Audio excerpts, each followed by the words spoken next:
Basically ना जज्बाती जख्म कहलाते हैं, ठीक है। इमोशनल इंजरी होती है असल में, ठीक है। ये इमोशनल इंजरी जो है ना, ये ज्यादातर तो वैसे बचपन से मिल जाती है, ठीक है। ये फिलिपा पेरी ने, एक राइटर है यूके की, फिलिपा पेरी राइटर है, यूके से बिलोंग करती है। उसने एक बुक लिखी है, the book you wish your parents had read, ठीक है। यानी ये एक ऐसी किताब है कि इसको पढ़ने के बाद आप ख्वाहिश करेंगे कि काश ये किताब आपके वालिदैन ने पढ़ी होती, ठीक है। उस किताब में बेसिकली उन्हीं इमोशनल इंजरीज का तज़किरा किया गया है जो वालिदैन की तरफ से मिलते हैं, ठीक है, घर के माहौल से मिलते हैं।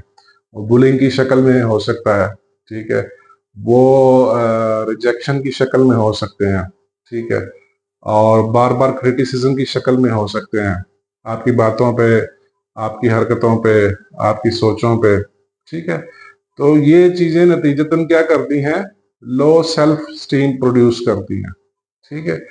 जब आपकी बातें बार बार रिजेक्ट हो रही हों, आप पे बहुत ज्यादा क्रिटिसाइज हो रहा हो, तो एक फितरी बात है कि आपके अंदर लो सेल्फ स्टीम जनरेट होगी, राइट। यानी आपकी खुद एतमादी कम हो जाएगी, आपको अपने ऊपर एतमाद नहीं रहेगा।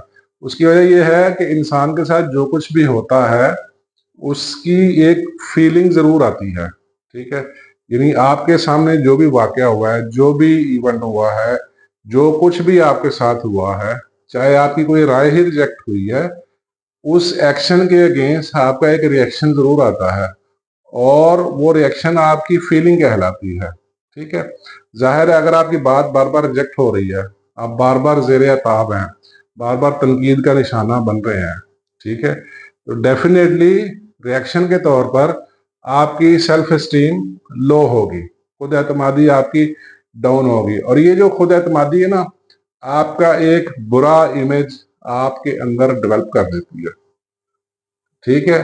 It develops a bad image inside you. जब आपके अंदर एक बुरा इमेज, एक हल्का इमेज, या एक लो सेल्फ वर्थ पैदा हो जाए, ठीक है, तो ऑटो पे फिर फियर ऑफ रिजेक्शन बढ़ना शुरू कर देता है, जो कि आज का हमारा टॉपिक है। आज का हमारा टॉपिक है फियर ऑफ रिजेक्शन, ठीक है। जब ये चीजें होंगी, बेसिकली ये सारे जज्बाती जख्म हैं। इन्हीं जज्बाती जख्मों का तज़किरा फिलिपा पेरी ने अपनी book the book you wish your parents had read में किया है। और ये असल में बचपन से शुरू हो जाते हैं। देखिए, हर बच्चा, हर इंसान अपने एक डिफरेंट थॉट पैटर्न से लेके आता है, अपने डिफरेंट थॉट पैटर्न से पैदा होता है। ये कुछ बच्चे बहुत मुख्तलिफ होते हैं, कुछ अक्सर कॉमन सोच वाले होते हैं, ठीक है। तो जो बच्चे अमूमन मुख्तलिफ होते हैं, उनके साथ ये चीजें अक्सर होती हैं, ठीक है। और ये चीजें फिर जिसके साथ भी हों, ये लो सेल्फ स्टीम और लो सेल्फ इमेज प्रोड्यूस करेंगी, और नतीजतन आपको फियर ऑफ रिजेक्शन मिलेगा। और फिर खाली बचपन नहीं, स्कूल लेवल पे भी हो सकता है, फैमिली में बुलिंग भी हो सकती है, और दोस्तों में जो बुलिंग होती है उसकी वजह से भी हो सकती है, ठीक है। ये असल में इसकी रूट काज है, ये असल में कमेटी डल जाती है ना, ठीक है, कंपाउंड इफेक्ट बन जाता है। बार बार रिजेक्ट होने से, बार बार ज़ेरे ताब आने से, बार बार तनकीद होने से इसका एक कंपाउंड इफेक्ट बनता है, और फिर नतीजतन आपके अंदर बहुत ज्यादा फियर ऑफ रिजेक्शन, ठीक है, रिजेक्ट होने या नजरअंदाज होने का खौफ बहुत ज्यादा बढ़ने लगता है। इसका फिर नुकसान क्या है? इसका नुकसान ये आता है कि आप ना फिर प्रेजेंटेबल नहीं रहते, ठीक है।